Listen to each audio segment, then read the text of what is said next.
Il revient à ma mémoire des souvenirs familiers. Je revois ma blouse noire lorsque j'étais écolier. Sur le chemin de l'école, je chantais à pleine voix des romances sans paroles, vieilles chansons d'autrefois. Me and Donatella. Uno. The whole "I'm not your mama" incident was blown way out of proportion, at least in my mind. It happened right outside Versace on Via Veneto. She got this funny look on her face. I thought it was acid reflux, as we'd just eaten at a ghastly trattoria around the corner. She started screaming, "Wait a minute, where's your twin? Where is Friedrich?" Well, this was news to me, as it's always been just me and Donatella, shucking oysters in Naples, waiting for the bus to Lake Como. But you know how she gets when she's in one of her moods. I just stammered, "Well, he went to the pharmacy to get you some Tums." This seemed to mollify her for a moment. Time enough for me to slip in the store, don entirely new clothes, and return as Friedrich. She was slumped against the wall, poor thing, her patent leather yellow heels all scratched up. She took my hand, Friedrich's, and limped to the store. Luckily, Pietra saw us and rushed out to grab her other hand. We fussed over her for a few minutes. She eventually calmed down. She's fine now. We laughed about how a bad lunch can just ruin your day. But I have a problem. Who is Friedrich? Well, he showed up the other day, and it was clear that he was an imposter. Me and Donatella, there is a clear family resemblance. We have the same nose, the same forehead, the same chin. We are Versace. But Friedrich, he looked like Darth Vader, all black cape and helmet hair. Who was he kidding? He had this funny way of twirling his arms when he entered a room. I suppose it was for dramatic effect, but it really looked like he was just batting at flies. One time, he almost took out a Florentine vase that's been in the family for centuries. Well, this could not continue. So I lured him down to the basement with the pretext of selecting a few bottles of wine for dinner. When we got there, I said, "Look, in that trunk over there, I think I see a diamond." When Uomo Stupido reached down to get it, I pushed him in and slammed down the lid. I wrote "Danger, Monkeys" on the outside and mailed him to Gucci in Milan. It's getting darker and darker. I might have a big problem. Is the light on my headlamp going, or am I going blind? Due. That's Italian for two. I am sad to tell you that we're selling our beloved villa on Lake Como. It's just getting too crowded. That Clooney guy, Georgie as we like to call him, has just brought too much attention to our quiet little pond. David Hasselhoff. The Beckhams. James Bond? Too much. The only problem with preparing the villa for sale is closing up all the tunnels we've dug. Oh, it's our little secret, me and Donatella. We do all the work ourselves. Tens of thousands of dollars each year in manicures alone. But it's worth it. One day a week, we give the servants the day off, don our matching jumpsuits with diamond-encrusted headlamps, and dig away. Sometimes the tunnels are practical, like the one to the garage, but sometimes they're just for fun. One time, Donatella got a brilliant idea to dig a tunnel to Georgie's villa. It took us a while, but we managed to dig almost to his back door. Then we had to stop for a couple of weeks to present our spring collection in Milan. It was only ready to wear, but still. When we got back to digging, we discovered that the tunnel had been filled in. Georgie had filled in our tunnel. Donatella was sure he had mistaken us for that Hasselhoff guy, so we dug it out again. But this time we left a bottle of Versace cologne, Pour Homme, as a calling card. The next week, The cologne was gone, and the tunnel was walled up. Well, we can take a hint. We thought we were good friends, buono amici.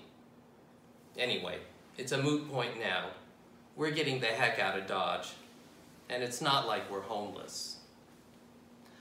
I would write more, but I'm tired.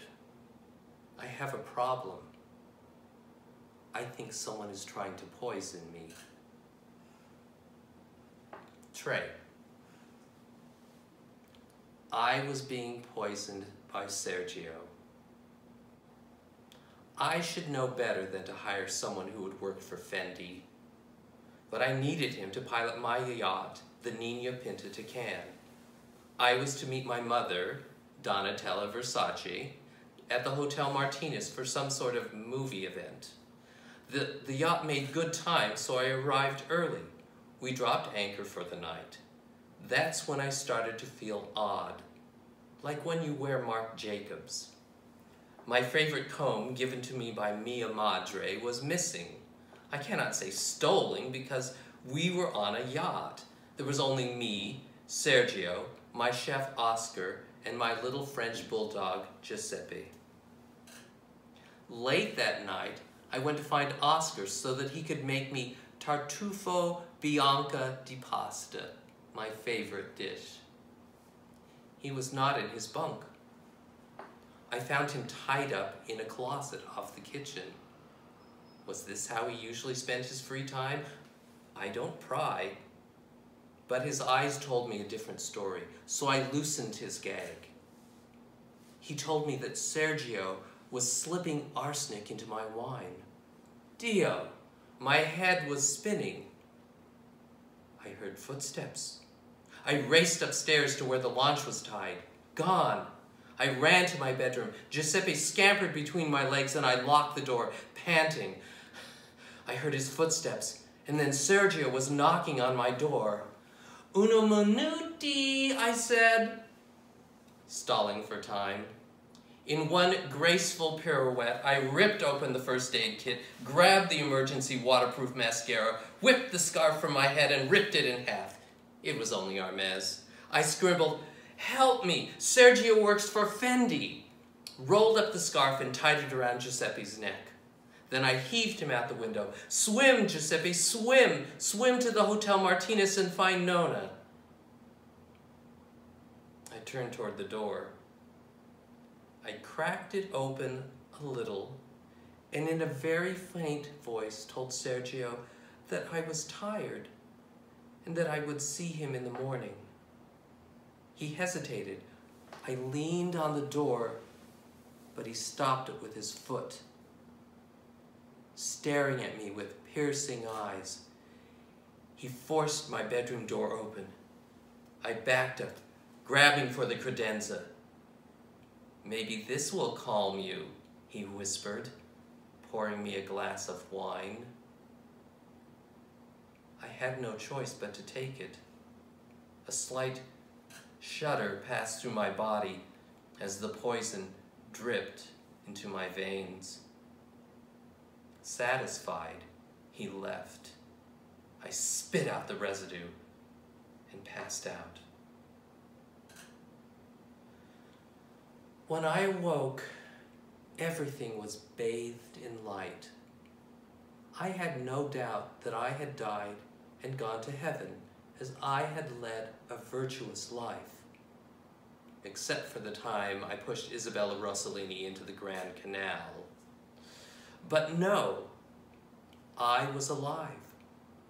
I was in bed, and my mother, Donatella Versace, was snuggled up next to me.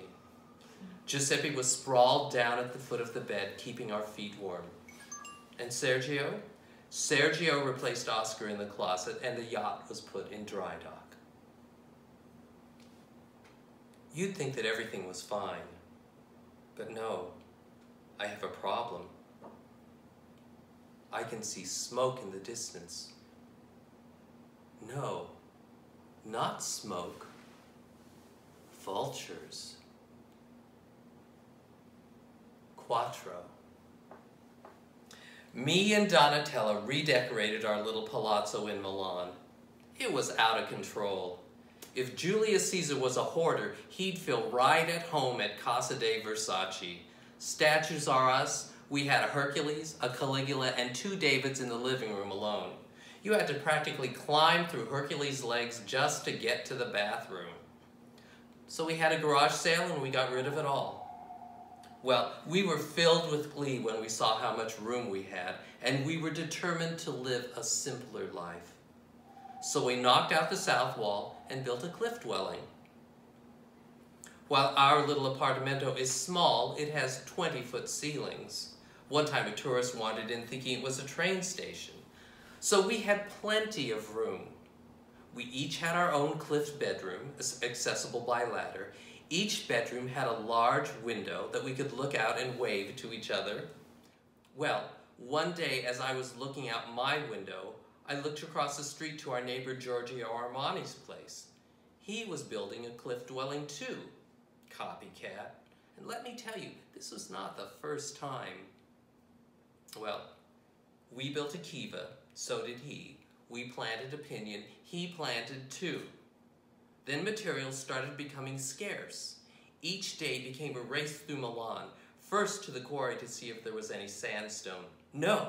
Then to the market to scour the stalls for beans and corn. Gone. Then I noticed that things started to go missing. One morning, I woke up to see the beautiful black on white Anasazi bowl I'd purchased off of eBay sitting on his wooden table. This was too much. Then Donatella got a brilliant idea. She climbed onto her windowsill and started acting like a turkey vulture. Out of the corner of my eye, I could see Mr. Armani's face peeking around the corner. I joined in. We strutted around, flapping our arms. He did the same. We called in my little dog Giuseppe and pretended to eat him. Giuseppe was snorting so hard he was practically vibrating. That really got us going, and we started to flap our wings even harder. Of course, by now, Armani was really into it. He had the waddle and the hiss, and he was waving his arms up and down and up and down. And of course, we filmed him. We stopped, smiled, pointed to the camera. The tan drained from his face. We haven't decided what we're going to do with the footage yet. YouTube? Sundance? We're not unkind. We'll let you know. You must think that I have it made in the shade. I was thinking the very thing until the other day. I was sitting on the veranda and noticed a very strong odor coming up from below. This is not good. I have a problem. Cinque. When me and Donatella aren't prowling the runways of Europe or building swanky hotels in far-flung destinations, we like nothing better than to barricade the doors and hunker down with a good book. Don't get between Donatella and her Rachel Ray cookbook, she'll mow you down. And me, I've got to keep up with the latest on the coming zombie apocalypse. Add to that books on welding and ice trucking, and you get the picture. We have a lot of books. So many books that Donatella had a brilliant idea. She decided to build a public library in our underground garage. It's been a few months since we opened, and I can say that it's been a real success. All of Milan's fashion elite have gotten library cards. If you see Lucia Prada, tell her that her book, Old Tractors and the Men Who Love Them, is 2 weeks overdue. We finally got the great Pantyhose craft book back from Hugh Grant. There's a waiting list for that one. The other night, after we closed, I spent a riveting 2 hours reading phone calls from the dead. I was making my way upstairs to feed Giuseppe when I noticed that someone had spilled water over my new nonfiction. As I bent over the puddle, I felt a drop on my neck. It was greasy. I looked up, and I could see that it was coming from the air duct.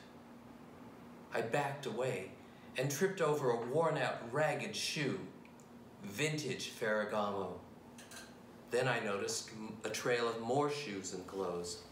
I followed it through health and safety to the air conditioning access panel, which had been removed. Someone had made a nest in there out of old copies of Vogue and pleather. A feeling of dread washed over me. I could hear footsteps, a distinctive shuffle and drag. They were getting closer and closer, so I ducked into mysteries. Through the books I could see them. Zombies. Worse, fashion zombies. The sight of the undead wearing all the fashion mistakes of the last decade was too much. I let out a gasp. The zombies turned and lurched toward me. I knew now that my fate was to die and spend the rest of eternity as a fashion cliché.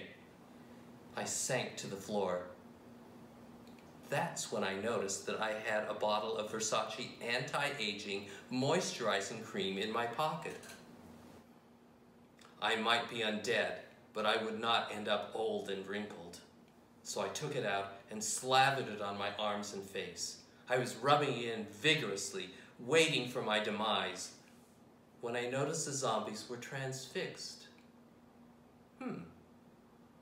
I offered them some. They took it. And I must say that immediately they looked years younger and less, well, decayed. Long story short, they did not kill me. Instead, through halting language and gestures, we negotiated a truce. They got free skincare products for life, free range of the parking garage, and access to last year's ready-to-wear collections in return for not killing me or anyone at Versace. I'm actually growing fond of them. They're quite striking in the right light. In fact, Donatella asked them to walk the runway for this year's fall-winter collection. They don't expect much, and if they look bloated, I just ask them to take off a few pounds. And they do, literally. Well, I hope this is the end of it and I can finally relax. I was taking out the garbage the other morning and noticed something shiny on the ground. Uh-oh, I've got a problem. It's one of those crystals.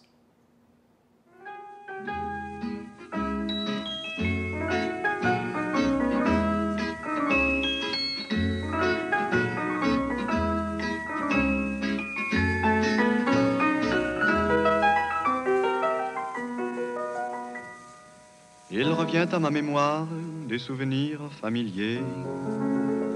Je revois ma blouse noire lorsque j'étais écolier.